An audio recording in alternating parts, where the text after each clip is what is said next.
আল্লাহর সঙ্গে কাউকে সমকক্ষ দাঁড় করাবে না। 2 নম্বরে বিশ্বনবী মুহাম্মদুর রাসূলুল্লাহ সাল্লাল্লাহু আলাইহি ওয়াসাল্লাম বলেন, অন্যায় ভাবে কাউকে হত্যা করবে না। বলেন দেখি, বিভিন্ন ইস্যু নিয়ে আমাদের সমাজের ভিতরে মানুষ মারার একটা প্রবণতা আছে না নাই? আছে না নাই?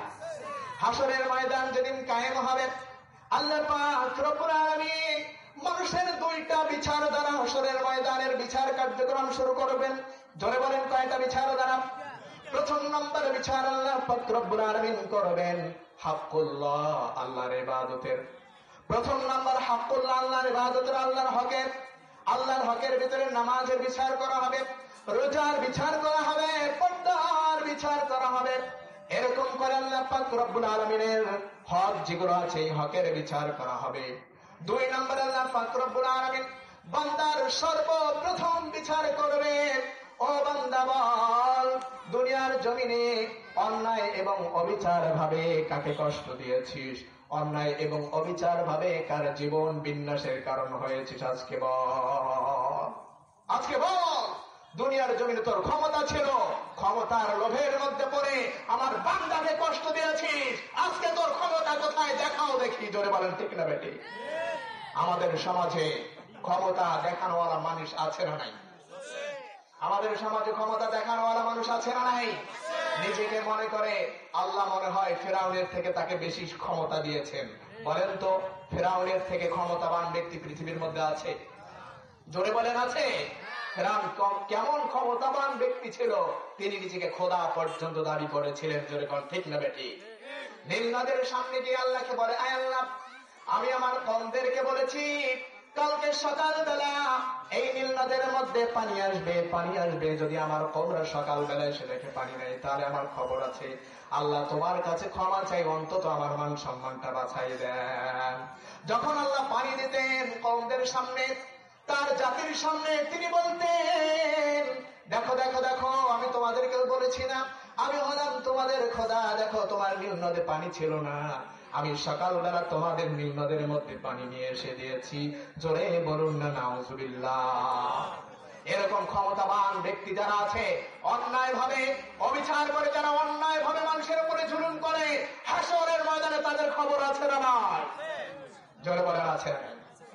আল্লাহ নবী মুহাম্মদ রাসূলুল্লাহ সাল্লাল্লাহু আলাইহি ওয়াসাল্লাম বলেন, আমার উম্মতেরা, তোমরা 4টি গুনাহ কখনো করবে না। 4টি গুনাহের মধ্যে প্রথম নাম্বার গুনাহ হলো আল্লাহর সঙ্গে কাউকে সমকক্ষ দাঁড় করাবে না। 2 নম্বরে অন্যায় ভাবে মানুষের মৃত্যুর কারণ হবে না। 3 নম্বরে আল্লাহর নবী মুহাম্মদ সাল্লাল্লাহু আলাইহি ওয়াসাল্লাম বলেন, তোমরা অন্যায় ভাবে তোমার প্রতিবেশীর স্ত্রীর সঙ্গে জিনাহের মধ্যে লিপ্ত হবে না। জোরে বলুন নাউজুবিল্লাহ।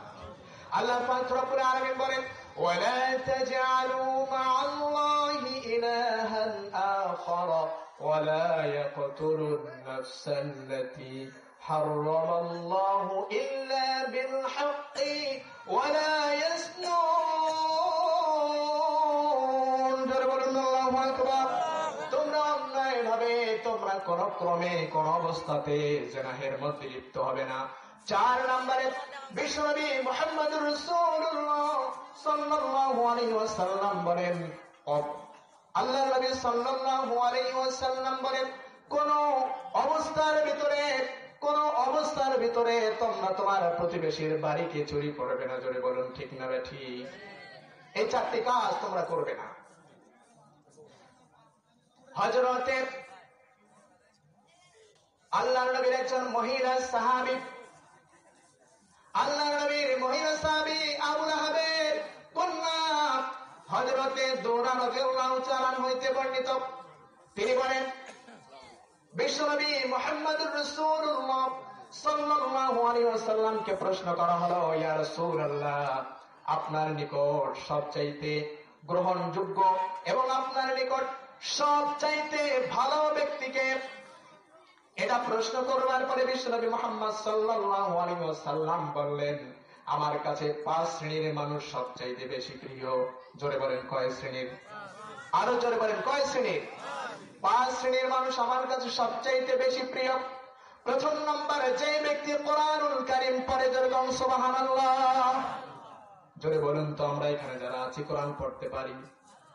এমনও মানুষ আছে মৃত্যুবরণ করেছে, কোরআন পড়া তো দূরের কথা, কোনদিন কোরআনুল কারীম চোখ দিয়ে দেখেও নাই, এরকম মুসলমান পৃথিবীর মধ্যে আছে না? আবার এমনও মানুষ আছে কোরআন পড়ে, রুব্বা কারিইল লিল কোরআন ওয়াল কোরআন ইয়ালানু। বিশ্বনবী মুহাম্মদ সাল্লাল্লাহু আলাইহি ওয়াসাল্লাম বলেন, বিশ্বনবী মুহাম্মদুর রাসূলুল্লাহ সাল্লাল্লাহু আলাইহি ওয়াসাল্লাম বলেন, কিছু সংখ্যক মানুষ আছে কোরআনুল কারীমের তেলাওয়াত করে সওয়াবের জন্য, কিন্তু কোরআনুল কারীম শুদ্ধ পড়বার কারণে গুনাহ হয়। জোরে কোন ঠিক না বেঠিক? আমাদের অনেক আলেমদের ভিতরেও কোরআন পড়ার ভুল আছে না নাই? কোরআন কেউ যদি ভুল করে পড়ে মারাত্মক গুনাহ হয়। সামান্য একটা জিনিস দিয়ে আপনাদেরকে বোঝাই।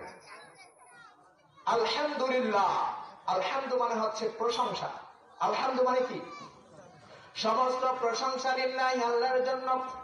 কোন ব্যক্তি যদি বলে আলহামদু আলহামদু আলহামদু, অর্থ হবে সমস্ত নোংরা আবর্জনা সেই মহান রবের জন্য। দরকার নাউযুবিল্লাহ। আবার কেউ কফের জায়গায় কাফ পড়ে, কাফের জায়গায় কফ পড়ে, এরকম